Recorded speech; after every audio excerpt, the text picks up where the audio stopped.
The radio telescope hummed in the silence of the observatory as Daniel Porter adjusted the frequency settings. 3 months of isolation at the remote mountain facility had left the 32-year-old astronomer with little but the stars for company.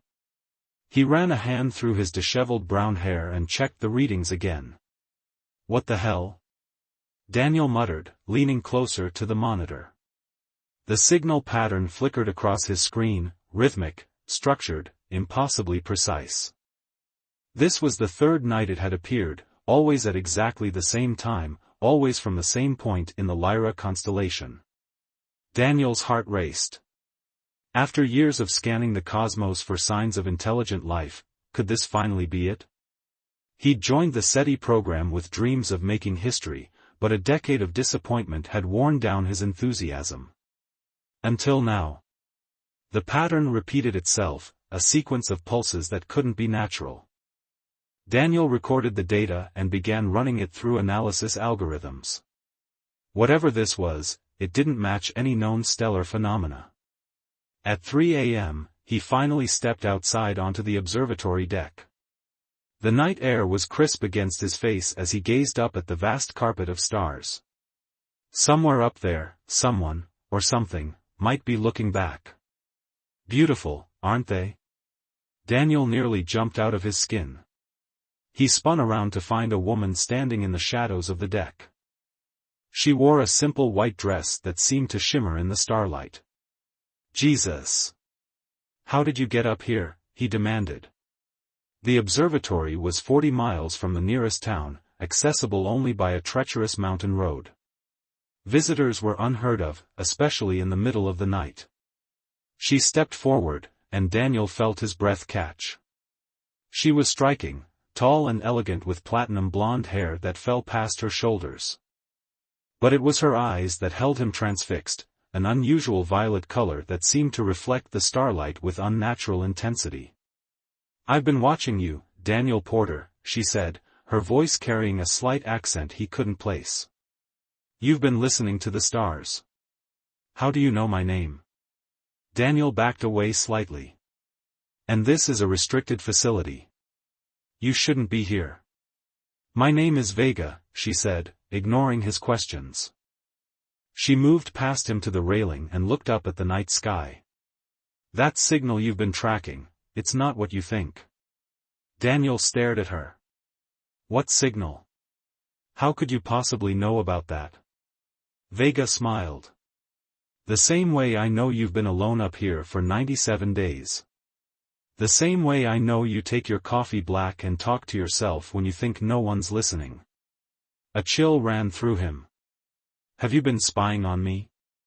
"Observing," she corrected. "There's a difference." Daniel felt a mix of fear and fascination. "Who are you? Really?" Vega turned to face him fully. "I'm not from your world, Daniel." He laughed nervously. "Right. You're what, an alien?" She didn't laugh in return. Instead, she held out her hand, palm up. Above it, a small sphere of light materialized, hovering inches above her skin. It pulsed with the exact same rhythm as the signal he'd been tracking. Daniel's scientific mind raced through explanations, holographic projection, some kind of portable light device, but found none convincing. "That's impossible," he whispered. "Is it?" Vega closed her hand, and the light vanished. "Your species has always placed such rigid limitations on what's possible." Daniel's phone rang in his pocket, breaking the moment. He answered it without taking his eyes off Vega. "Daniel? It's Frank." His colleague's voice sounded urgent. "I'm looking at the data you sent." "Where did you find this?" "I'll call you back," Daniel said and hung up. When he looked again, Vega was moving toward the observatory door. "Wait," he called. "You can't just drop something like that on me and leave." She paused. "I'll return tomorrow night. You should decide by then whether you want to know more." Her eyes seemed to peer right through him. "But be careful, Daniel Porter. Some knowledge changes everything." As she disappeared into the darkness, Daniel stood frozen, wondering if he'd imagined the entire encounter. Then he noticed something on the deck railing, a small crystal-like object that glowed with an inner light. When he picked it up, it was warm to the touch, and inside, tiny points of light swirled like a miniature galaxy. Daniel clutched the object and looked up at the stars. For the first time in his life, they suddenly seemed much closer. I'll continue with part 2 of the story without interruption. Part 2, Otherworldly Connection. Daniel barely slept that night. The crystal Vega had left behind pulsed softly on his nightstand, casting ethereal shadows across his small quarters. By morning, he'd convinced himself it must be some elaborate prank, perhaps orchestrated by his colleagues at the research center. Yet when he ran tests on the crystal, the results defied explanation. Its composition matched no known element on Earth. Frank arrived at midday, his weathered face creased with concern. "You look like hell, Porter. What's going on up here?" Daniel hesitated before showing him the crystal. Frank examined it with skeptical eyes. "Where'd you get this?" "You wouldn't believe me if I told you," Daniel replied. Frank set the crystal down carefully. "Try me." When Daniel finished recounting his encounter with Vega, Frank was silent for a long moment. "Listen to yourself," he finally said. "A beautiful alien woman just happens to show up at your isolated observatory? After 3 months alone up here, don't you think it's more likely you're—" "I'm not hallucinating," Daniel snapped. "She knew about the signal. She created it right in front of me." Frank's expression softened with pity. "Daniel, I'm worried about you. This isolation isn't healthy. Come back to the city for a few days." "I can't. She's coming back tonight." "That's exactly why you should leave," Frank insisted. "This woman, whoever she is, could be dangerous. Maybe she's industrial espionage, trying to access our research." Daniel shook his head. "You didn't see what I saw."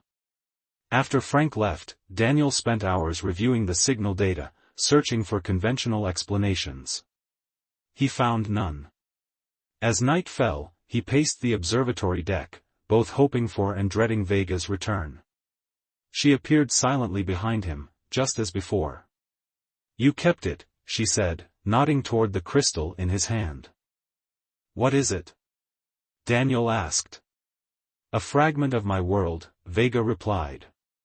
"A way for me to find you again." Daniel's scientific mind fought against the impossible reality before him. "Prove to me what you are." Vega studied him for a moment, then nodded. She placed her hand against his temple. The world around them dissolved. Suddenly, Daniel was floating among the stars. Planets he'd never seen orbited distant suns. A world of crystal spires and impossible architecture glimmered beneath him. "This is my home," Vega's voice echoed in his mind. "One of many worlds my people inhabit." When the vision ended, Daniel found himself on his knees on the observatory deck, gasping. Vega knelt beside him, her violet eyes concerned. "That wasn't a trick," he whispered. "That was telepathy. A simplified explanation, but yes," she confirmed. Daniel struggled to his feet. "Why are you here? Why reveal yourself to me?" "I've been studying your world for some time," she explained. "Usually, we observe from a distance, but something about you intrigued me." Their conversation lasted until dawn. Vega explained that her people were ancient explorers who had watched Earth's development for millennia. She was a researcher, assigned to study human emotion and social bonds. "Your species fascinates us," she said. "You feel so deeply, love so intensely, despite your brief lives." As sunrise approached, Daniel found himself drawn to her in ways he couldn't explain. When her fingers brushed his, an electric sensation coursed through him. "I should go," she whispered. "Will you come back?" Daniel asked, surprised by the urgency in his voice. "Tomorrow," she promised. Before leaving, she touched his face gently. The contact sent another vision flashing through his mind, stars exploding into life, planets forming, the vast history of the cosmos compressed into seconds. When Daniel awoke later that day, Frank had left a message, ran background checks. No Vega exists in any database. Porter, I'm serious. This woman is trouble. Daniel deleted the message. That night, Vega taught him about her world's technology, history, and beliefs. Each night after, their connection deepened. She showed him visions of distant galaxies and taught him to see the universe through her eyes. 2 weeks after their first meeting, as they sat watching a meteor shower, Daniel turned to her. I think I'm falling for you. Vega's expression grew troubled. My people don't experience emotions as humans do. Daniel silenced her with a kiss. To his surprise, she responded with intensity. When they parted, the stars above seemed to pulse in rhythm with his heartbeat. That was unexpected, she whispered, touching her lips. Good unexpected? Daniel asked.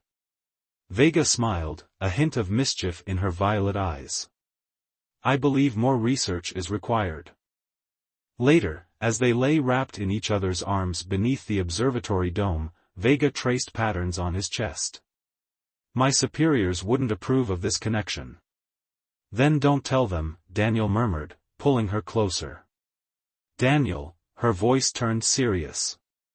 There's something I haven't told you about why I'm here. But before she could continue, the crystal on Daniel's nightstand began pulsing with urgent light. Vega stiffened. They're coming, she whispered. The observatory hummed with strange energy. Outside, a shimmering distortion appeared in the night sky, like heat waves rippling across stars. Who's coming? Daniel pulled on his clothes quickly. My research team. Vega's voice was tense as she dressed. I wasn't supposed to interact with you directly. Observation only, that was the protocol. Daniel grabbed her arm. What haven't you told me? Vega's eyes reflected the pulsing crystal. My people aren't just observers, Daniel. We're evaluators. The air pressure in the room dropped suddenly. Daniel's ears popped as a high-pitched tone filled the observatory. The crystal flared blindingly bright. They can't find you here, Vega whispered urgently. Hide. Whatever you hear, whatever you see, don't reveal yourself. Before Daniel could protest, she pressed something cold into his palm, a small metallic disc. This will shield you from their sensors. She kissed him fiercely, then pushed him toward the storage closet. Daniel barely had time to close the door before a brilliant light flooded the main room. Through the slats, he saw 3 figures materialize beside Vega. They wore sleek, silvery garments that seemed to absorb and reflect light simultaneously. Their features were similar to Vega's, tall, elegant, with the same unusual eyes, but their expressions were cold, analytical. Researcher Vega, one of them spoke, voice resonating strangely. You've violated protocols. Explain. Counselor Lyris, Vega bowed slightly. The subject showed unexpected awareness of our signal. I deemed direct contact necessary for accurate assessment. Daniel's breath caught. Subject. Assessment. The words chilled him. You've compromised objectivity, another figure stated. Your emotional readings are irregular. Temporary physiological adaptation for research purposes, Vega replied smoothly. Human social structures require emotional mirroring for effective infiltration. The third figure stepped closer to her. The council grows impatient. Is this world suitable? My final report is nearly complete, Vega said. Their technological development remains primitive, but accelerating. Resource extraction would be efficient. Daniel felt sick. Resource extraction? What exactly were they evaluating Earth for? And the indigenous species? Lyris asked. Vega hesitated almost imperceptibly. Humans are unpredictable. Emotional. Their societies are chaotic, but adaptable. Compatibility assessment? Negative, Vega stated flatly. Their biological systems would reject our atmospheric modifications. Coexistence is not viable. The implications hit Daniel like a physical blow. They were considering Earth for colonization, and humans were an obstacle. The preliminary terraforming sequence has been initiated in Sector 4, Lyris announced. Your final assessment is due at the next planetary alignment. 3 of their days. So soon? Vega's composure slipped momentarily. The resource crisis on Homeworld intensifies. We've identified 17 potential worlds. Yours is merely the most promising. After more technical discussion that Daniel couldn't follow, the 3 visitors disappeared in another flash of light. Vega stood motionless for several seconds before turning toward the closet. They're gone, she said quietly. Daniel emerged, trembling with anger and confusion. Terraforming? Resource extraction? You're planning to invade Earth? It's more complicated than that. Vega reached for him, but he backed away. You've been lying to me from the beginning, Daniel's voice broke. Was any of it real? Or was I just part of your research? Pain flashed across Vega's face. It began as research. But what happened between us, that was never planned. My people don't form attachments like humans do. We find it inefficient. But with you. She touched her chest.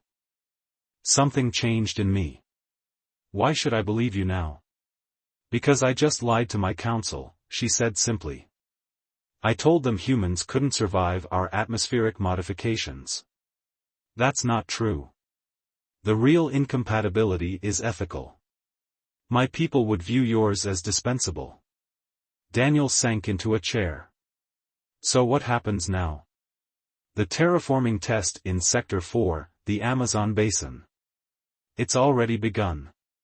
Small scale, but if successful, they'll proceed with full planetary conversion. And the people there? Vega looked away.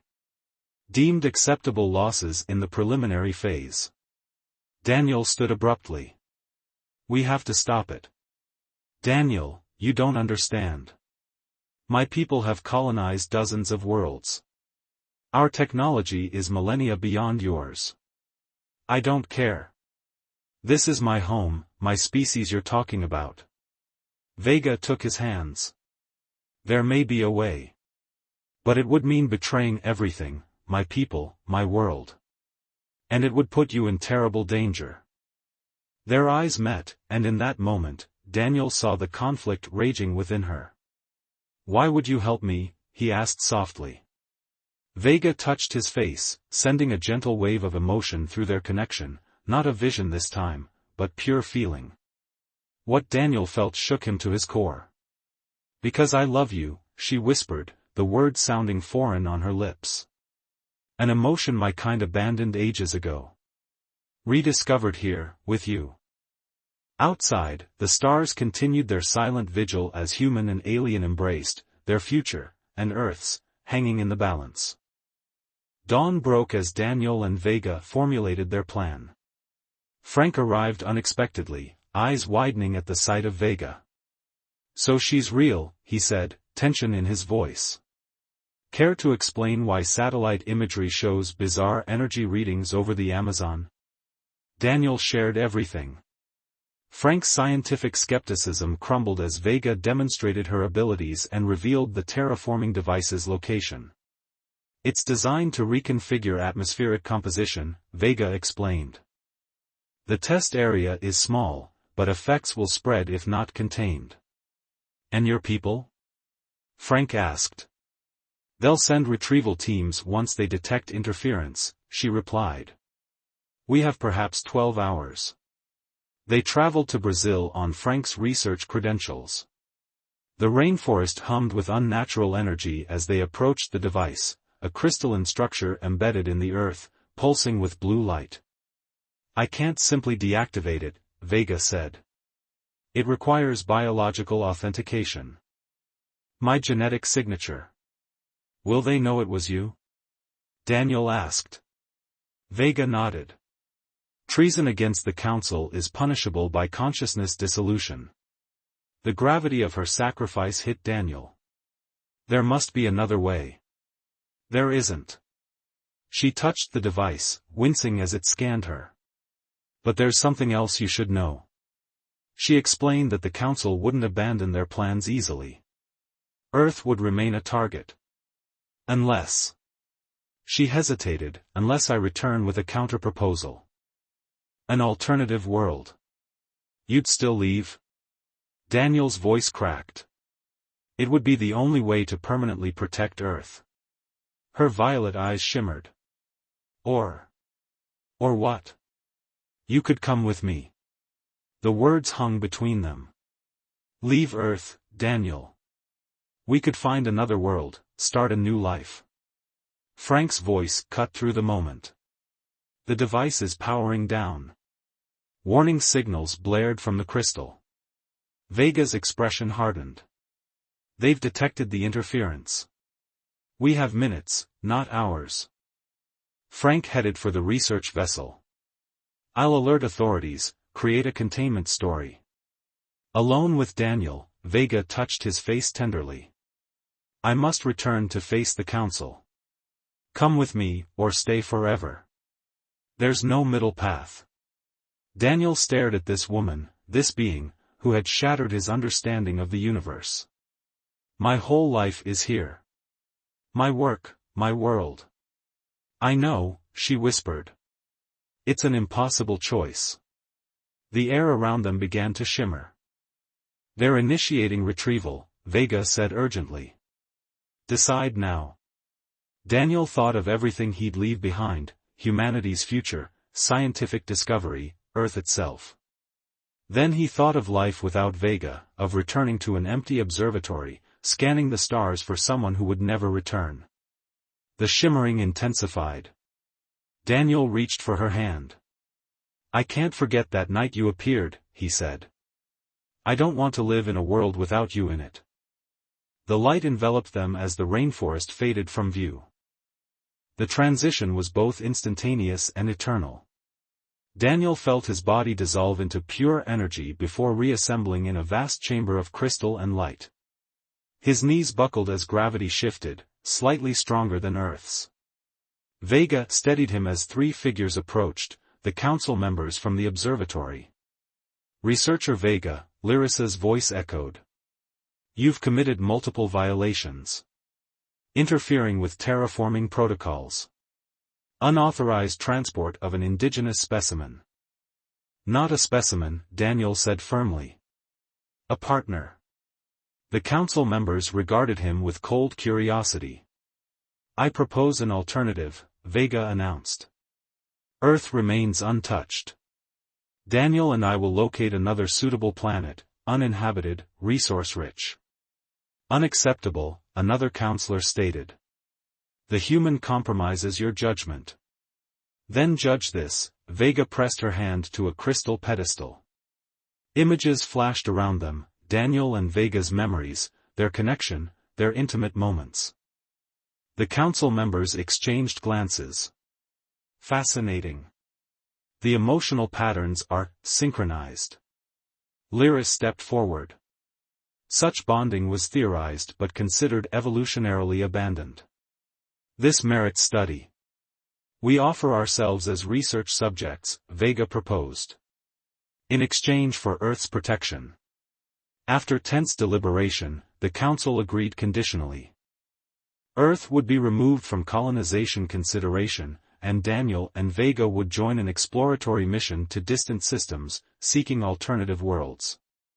That night, in their assigned quarters, Daniel stared through a viewport at unfamiliar constellations. "Having regrets?" Vega asked softly.